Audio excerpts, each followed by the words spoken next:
Once again, Brexit dominated, with the EU's chief negotiator warning the fifth round of talks had ended in deadlock over the divorce bill.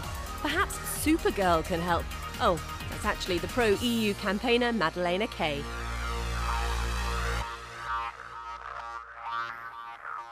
And Supergirl joins us here now in the studio, or Madeleina Kay to give her real name. I'm pleased to say you're still wearing the outfit. Welcome. We won't eject you from the studio since we invited you to be here. How did you come to be at that press conference? I was invited to the European Week of Regions and Cities because I won a blogging competition about EU funding in my area, and the EU Commission paid for us to go over and attend a mobile journalism course and attend all the events. Right, and that's how you got the press pass to Yes. be legitimately in there. So why did they say they were going to remove you from the press conference? The main reason seemed to be because they were afraid that I was going to pull a prank like the guy at the Tory party. Ah, I see, who handed the P45 to Theresa May during the conference speech. Why the Supergirl outfit? Because Britain needs a superhero I see. to save it from Brexit.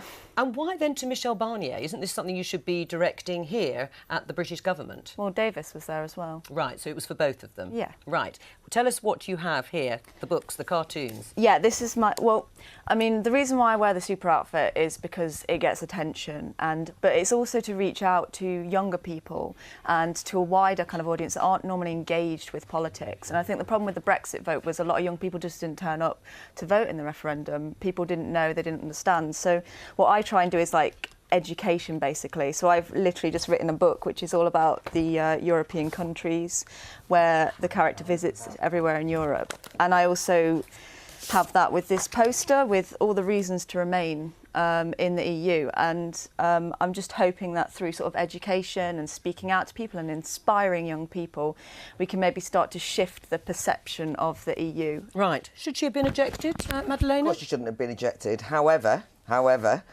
Britain doesn't need you to be a superhero, no disrespect. And I want to say something on the generational point, you know. There's a danger of kind of going, all young people are Remain, or they didn't know, or they didn't know. We organised one of our Battle of Ideas question time at Wimbledon Book Festival. All sixth formers, all young people. And a number of the adult panellists said, all young people are Remain. And the first young girl who put their hand up in the audience said, the most exciting thing that's happened is Brexit.